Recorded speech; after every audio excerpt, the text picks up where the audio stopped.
Chapitre 3. Ils tambourinent à nos portes. Frédéric Ekelblatt remonta le chantier naval de Blasholm au pas de course, comme un chien fou, comme s'il s'attendait à découvrir la cause du naufrage au coin d'un atelier. Derrière lui, des fonctionnaires de la couronne et des soldats suivaient au trot, une main sur le pommeau de l'épée, un poing ferme sur leur lance.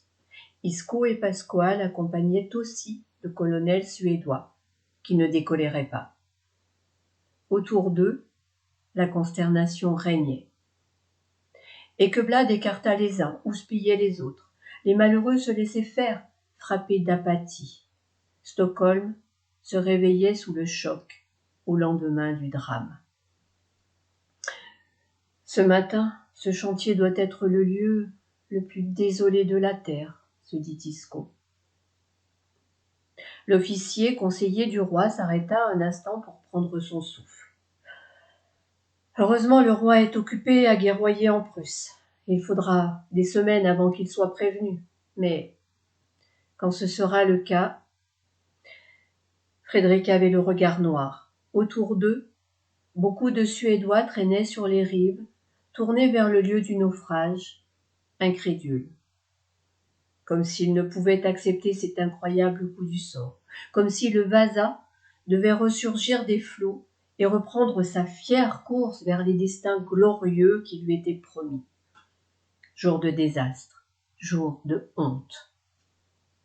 Frédéric Ekelblatt, artilleur et navigateur, conseiller de la cour et homme d'influence, avait obtenu d'être nommé à la commission d'enquête aussitôt mise sur pied.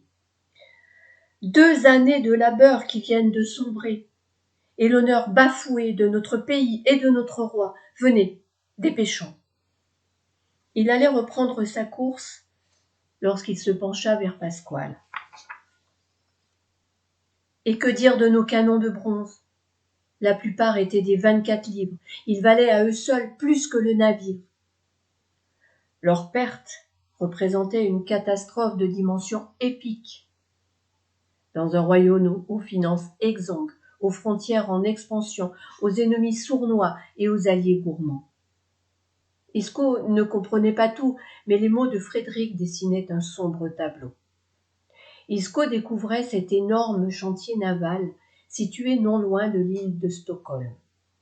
Quand il courait les ateliers qui bordaient la Nivelle, à Saint-Jean-de-Luz et à Cibourg, Isco les trouvait énormes, ne s'arrêtant jamais.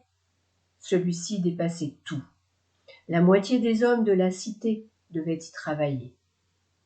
Mais, à ce moment précis, le temps s'était arrêté. Le cœur n'y était pas. Le désordre et l'inquiétude planaient sur la ville. Nicolas Colbert, le Hollandais tout en rondeur, un des principaux agents maritimes associés dans plusieurs navires en construction, vint à leur rencontre. Le chantier naval appartient à la couronne suédoise, mais les Hollandais le gèrent au quotidien, grâce à Frédéric. Sans eux, et sans les Allemands, il ne nous restera que les yeux pour pleurer. Tout cela en bonne intelligence, n'est-ce pas, colonel? Rectifia Colbert. J'ai promis à mon sauveur Pasquale que vous l'aiderez dans ses affaires, puisqu'il refuse la moindre récompense. Son naufrage met-il en danger ce projet? La perte d'un tel navire risque de peser sur la réputation du chantier et de nuire à mes intérêts, et donc aux vôtres, colonel. Vous ne croyez pas si bien dire, murmura Frédéric. Où se cache de Groot? Dès que le maître d'œuvre du Vasa fut trouvé, Frédéric ordonna son arrestation. Les soldats l'emmenèrent au château. Lorsque le Suédois les retrouva dans sa demeure le soir, il jeta son chapeau à terre de rage. Les premiers interrogatoires avaient démarré au château dès l'après-midi. Outre Arène de Groot, le commandant du navire, Sophring Hanson, qui avait réussi à sauver sa peau, était passé, lui aussi, à la question. Chacun a tenté de se disculper. Bande d'incapables, lâches, le plus gros vaisseau jamais construit par la Suède. Dis-moi, Isco, toi qui étais un peu plus en contrebas, d'après ce que m'a dit le pasteur, tu as vu peut-être des choses qui nous ont échappé? Isco sentit le sang quitter son visage. Il contrôla sa respiration, priant pour que l'affolement des battements de son cœur ne fasse pas d'écho dans la vaste pièce d'où il pouvait apercevoir la berge de l'île du Sud. Non, non, rien, je n'ai rien vu. Trop vite, j'ai parlé trop vite, pensa-t-il aussitôt. Frédéric le regardait d'un air concentré. Le pasteur, Paulinus Lénaeus, l'observait avec le même air revêche que la veille. Vraiment? Tu as dû le voir d'encore plus près pourtant. Isco jeta un coup d'œil à son père, qui l'encouragea d'un signe. Je me suis fait une réflexion, si cela peut vous être utile. Je l'ai vu basculer sur tribord d'abord de mon côté, puis brutalement sur bâbord.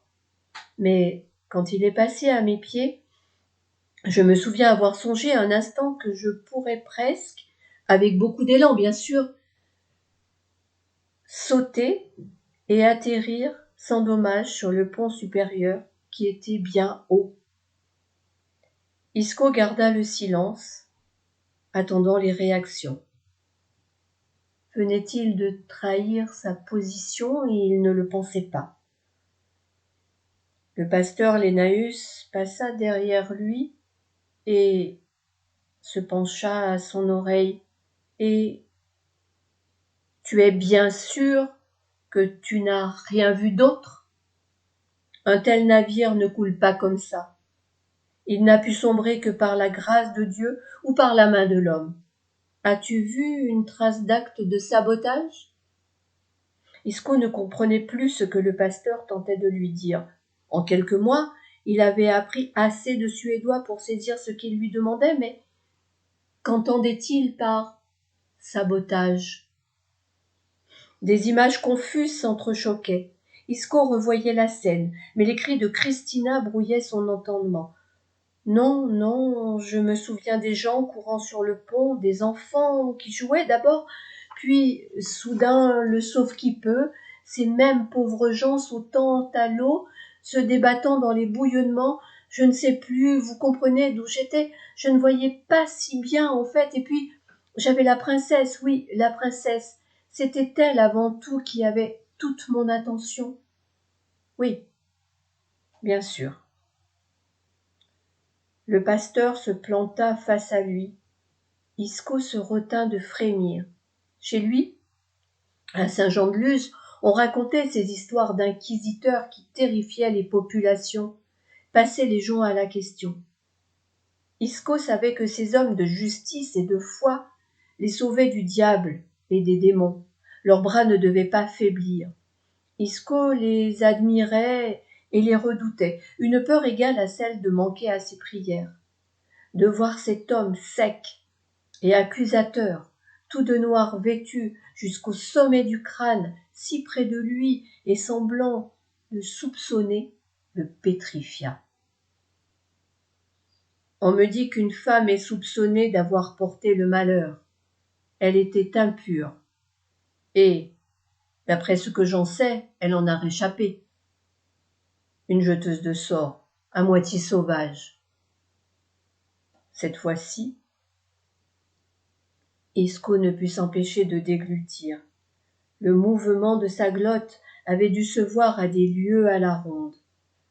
Le pasteur devait sentir sa sueur perler à fleur de peau, humer l'odeur de la peur qui allait lui faire perdre pied. Isco se taisait, réduit à la souffrance, luttant pour ne rien laisser paraître. Lénaeus lui tournait autour, Si Isco parlait, cette femme, moitié sauvage, lui jetterait-elle un sort? Ou peut-être l'avait-elle déjà fait?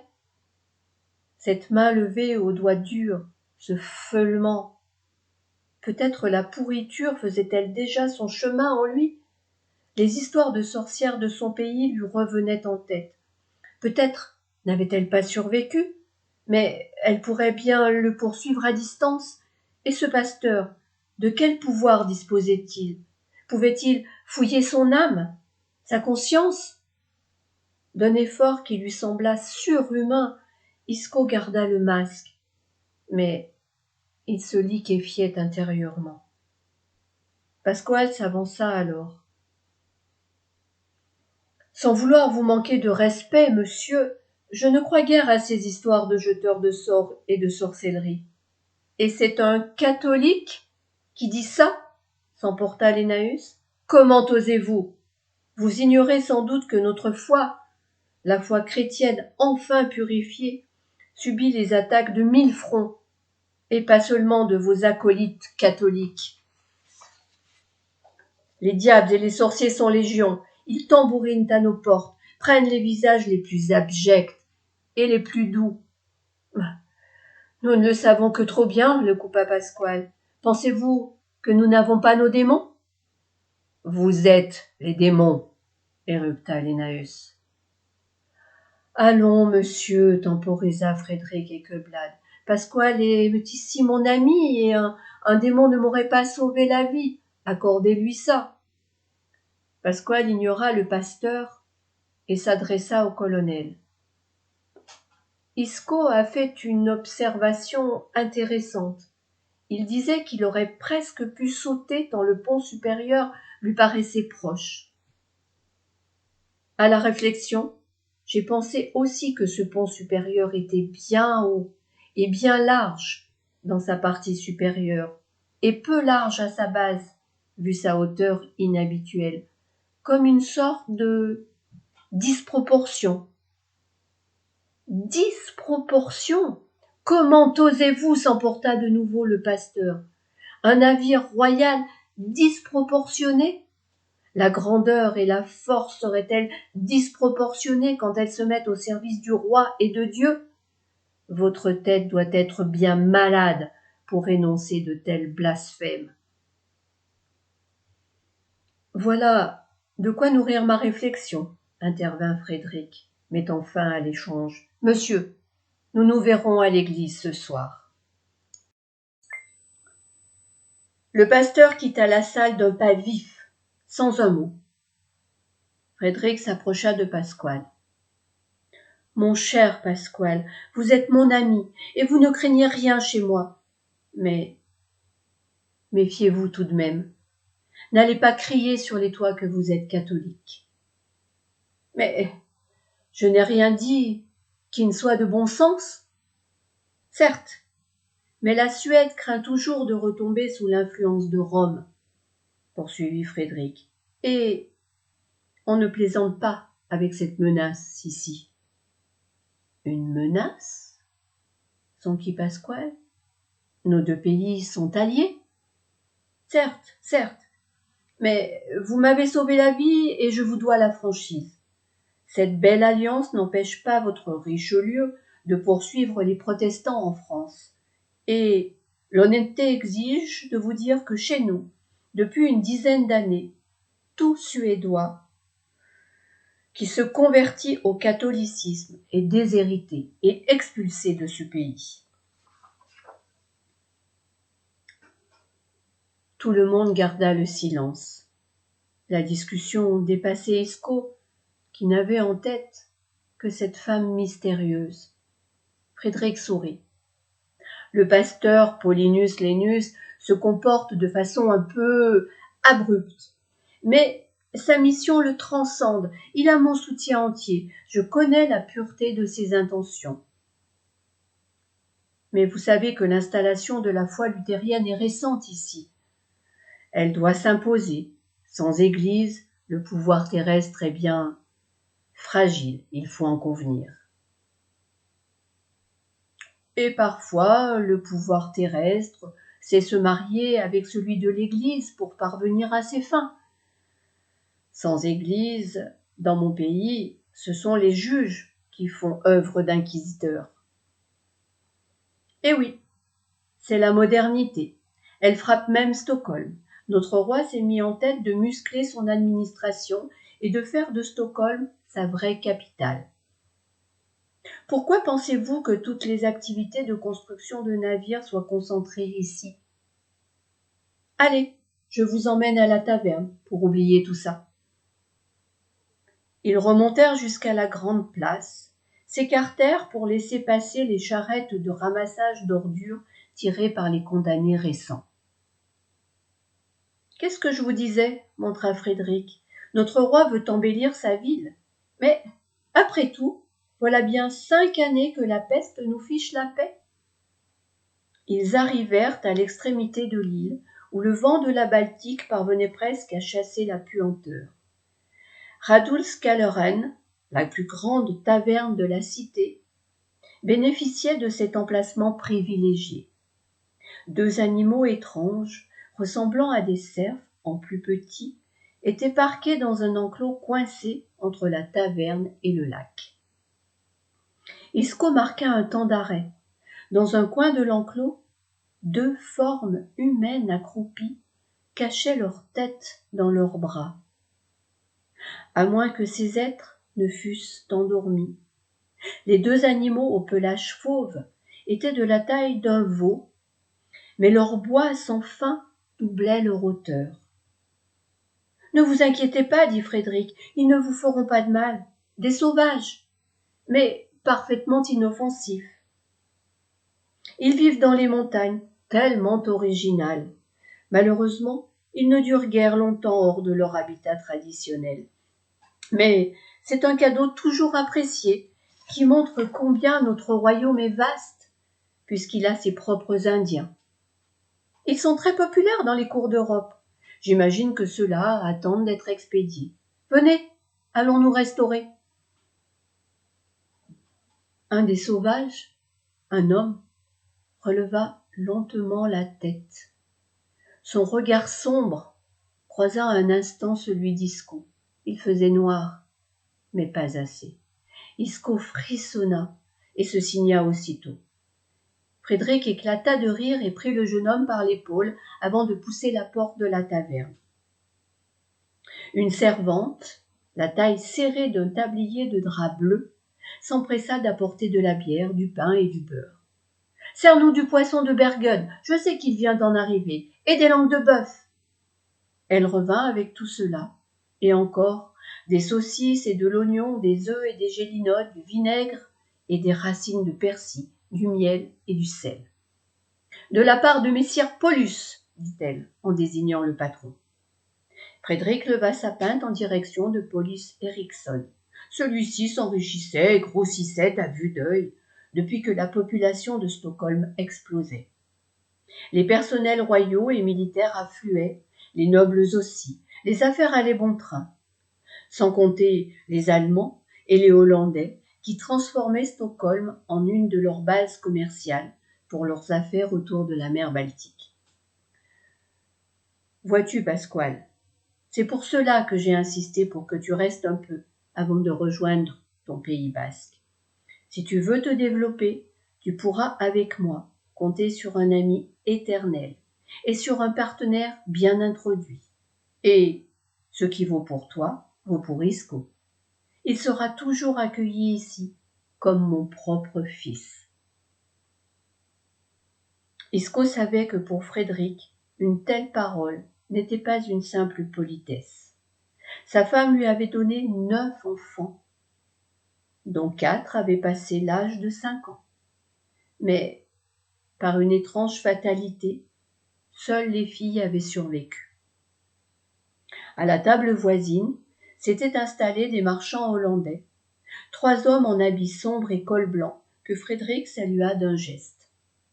L'un d'eux le lui rendit. Une foule sombre et bruyante parlait dans toutes les langues de la terre. Des pasteurs buvaient trop et parlaient fort, s'escrimant en latin. Voyez ce que je voulais dire, Pasquale?